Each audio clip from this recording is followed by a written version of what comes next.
Erro do mundo.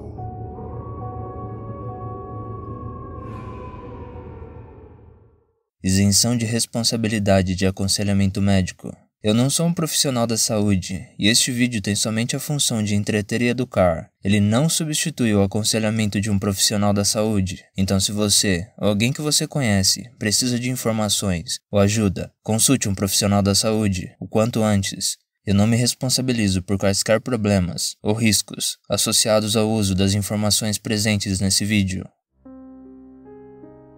O lobisomem, homem-lobo, licano ou licantropo é uma entidade capaz de se manifestar na realidade de várias maneiras. Eu classifico essas maneiras como física, psicológica, psicodélica, ilusionista, espiritual e astral. E dependendo de como ela se manifesta, podem haver diferenças em sua aparência, composição, habilidade e comportamento. A palavra lobisomem descreve uma entidade que tem aparência e ou comportamento semelhante ao de um lobo ou um ser intermediário entre humano e lobo. Uma ideia que surgiu na Grécia Antiga, onde se referiam a ela pelo nome de licântropos, uma junção das palavras likos, que significa lobo, e anthropos, que significa homem ou ser humano. Historicamente falando, existem várias doenças que foram associadas ao mito do lobisomem e até hoje são usadas para explicar a crença nessa entidade. Eu vou falar sobre as mais comuns. Zoantropia.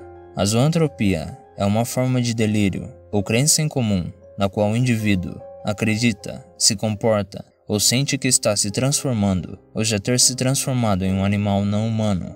Atualmente, ela é entendida como um fenômeno psiquiátrico raro que costuma aparecer em associação com várias condições neuropsiquiátricas, incluindo condições psicóticas e afetivas primárias, intoxicação e abstinência de drogas, doença cerebrovascular, lesão cerebral traumática, demência, delírio e convulsão, ou seja, não é entendida como um transtorno ou síndrome distinta. Ao longo da história, vemos vários escritores e médicos darem suas descrições da doença e prescreverem tratamentos que variam de ineficazes até torturantes. Mas hoje em dia, essa condição é tratada em paralelo com as outras que estão acometendo o paciente que precisa de acompanhamento psiquiátrico e do uso de medicamentos. Depois de iniciado o tratamento, os sintomas diminuem com o passar dos meses. Deficiência intelectual. Todas as doenças ou condições psicológicas que provocam algum tipo de deficiência ou dificuldade intelectual podem tornar o comportamento humano incomum e, dependendo das suas particularidades, podem ser associados com o mito do lobisomem. Bruno Bettelheim foi um ex-integrante da Sonia Shankman Orthogenic School da Universidade de Chicago e falou sobre casos severos de autismo, associando o comportamento de alguns indivíduos com o mito do lobisomem da Idade Média e Idade Moderna, particularmente dos séculos XVI e XVII. Vale a pena dizer que Bettelheim foi reconhecido como psicólogo infantil, porém não tinha nenhuma formação acadêmica nessa área.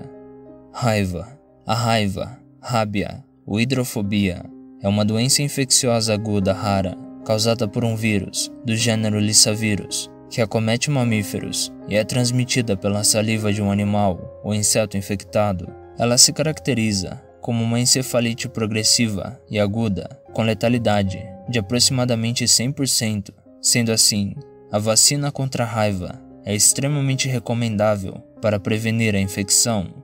O mamífero infectado apresenta os seguintes sintomas mais comuns: confusão mental, excitabilidade excessiva, agressividade, alucinações, espasmos musculares, febre, convulsão, sensações de agitação, irritabilidade, angústia, ansiedade, mal-estar e vários outros. O animal infectado pode infectar o ser humano ao mordê-lo, lambê-lo ou arranhá-lo, e um ser humano infectado só costuma transmitir a doença através do sangue. Os possíveis comportamentos de um ser humano infectado pelo vírus da raiva são icônicos do mito do lobisomem. Hipertricose.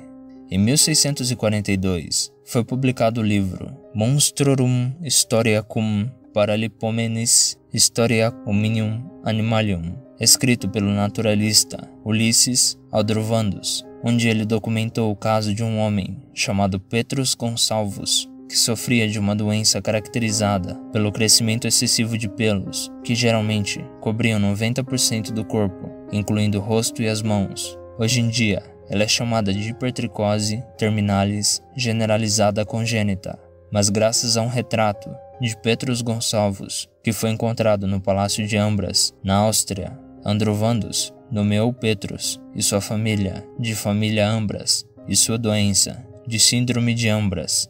A hipertricose já foi apelidada de síndrome do lobisomem e pode ter uma causa genética, sendo assim hereditária e congênita, ou ser um sintoma de outra doença.